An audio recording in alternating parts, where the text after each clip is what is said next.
So if we look today, what we actually see of most of media policy at the national and certainly at the European level is really protectionism of existing firms, efforts to try to maintain existing structures and business arrangements, and very little activity trying to fund and support new means of communications or transitions in the communication process.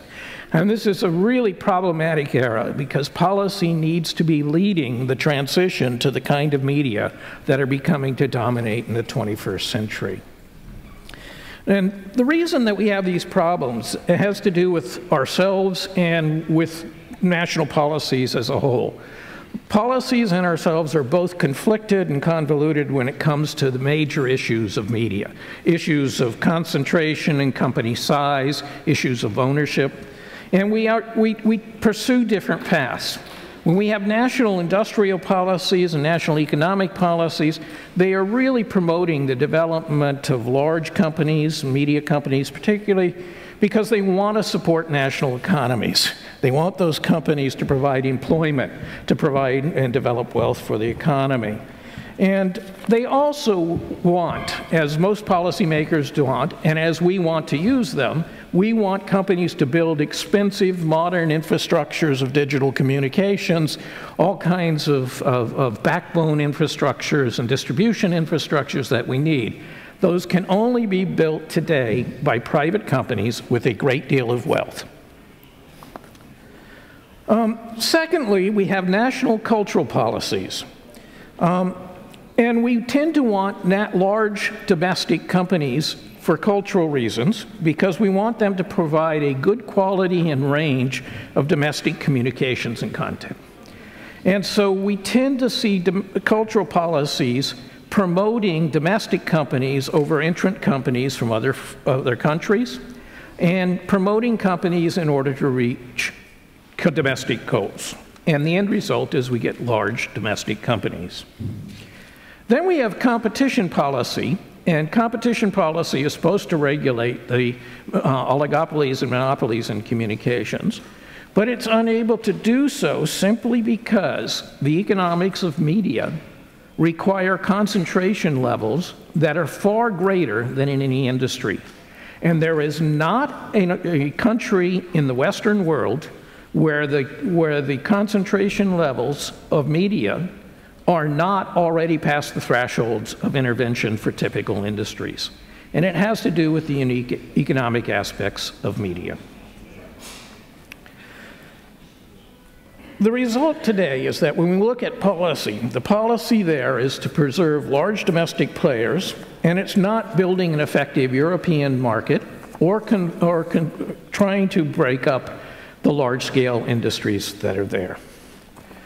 So once we have concentration, we become particularly concerned about ownership. But we're particularly convoluted about ownership, especially those of us who love journalism. We don't like family or individual ownership when it comes to media, especially when there's people like Murdoch or Berlusconi involved. But at the same time, we don't like large corporate firms that are dominated and controlled by stock markets. And we aren't too happy about only having public service media without something else. We can't decide ourselves what we want. How are policymakers to begin to understand how to deal with ownership? The fact is, there are good and bad owners of all types, and merely regulating ownership itself isn't going to solve the problems.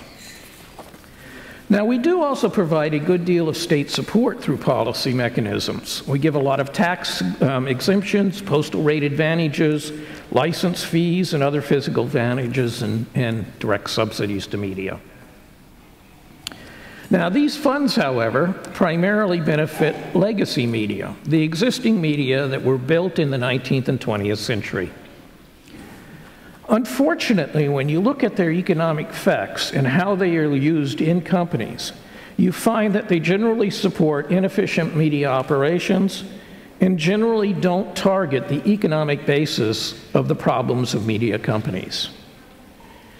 And as a result of that, they tend to be band-aids, plasters put on wounds.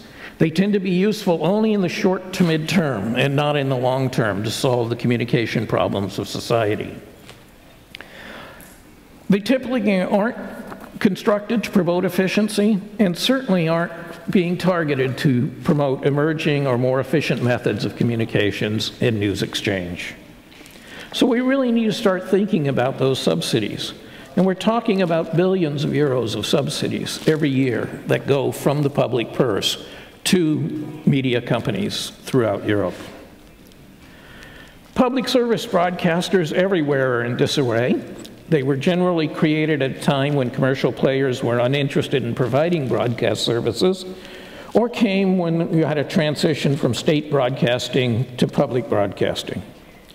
And in many countries today, their remits and purposes remain unclear, and they can't make very effective decisions about their roles or functions in the 21st century because the public is not making it clear what it wants from public services. So public service broadcasters have tended to make themselves larger, increasing the number of channels they have, their operations across multiple platforms, and providing a full range of entertainment and informational activities. The problem has been this has put public service broadcasters in the position of doing everything, but not having the financial resources to do so. And many seem unwilling to make choices among the activities, so they keep spreading their resources thinner and thinner at the cost of quality.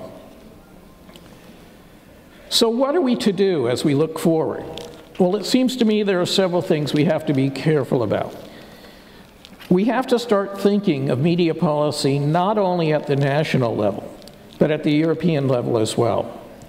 And these certainly have to deal with elements of infrastructure and governments, because these are some of the primary problems that are facing media today.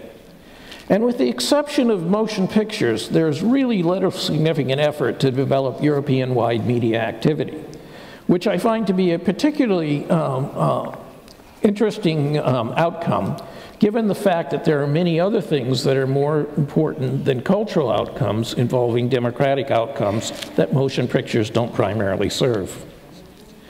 Secondly, I think public support needs to start shifting from legacy media to digital media. It needs to support startups. It needs to support transitions from legacy to new media. It needs to support communications of people coming from other countries within countries, giving them the ability to communicate among themselves and not be dependent on communications from their home countries. So we need to be answering questions about the information needs of the public in the 21st century, not about the desires of maintaining existing enterprises from the 20th century. Obviously, when we look at public service broadcasting, the scope and financing of public service broadcasting needs to be reconsidered, and adjusted. It needs to be doing so to serve public needs, not the desires of public service broadcasters or the journalists that work for them, but to ensure that the public has the kind of communications that it needs.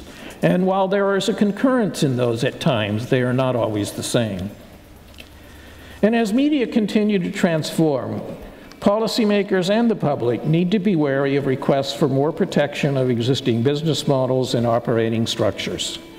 Using regulations and subsidies to protect the past is not the way to move forward. We should no longer be willing to subsidize media that the public doesn't want to choose to use or whose business models are failing. But we should think about giving public support to activities that the public requires that can't be provided elsewhere, or to help existing companies transform themselves into new forms and structures for better meeting contemporary needs. It should not be a matter of protecting the old. And part of this problem occurs because public policy should not be put in place merely to assert a principle, merely to make us feel better, or merely to give parliamentarians the opportunity to say, hey, we've addressed the problem. Public policy needs to actually solve problems. To date, public policy for media hasn't been very effective when addressing fundamental issues of media economics and market structures. It has treated the symptoms there, but not the underlying conditions. And we can only hope that gets better in the 21st century, and gives us the kind of communication systems we need. Thank you. Thank you very much.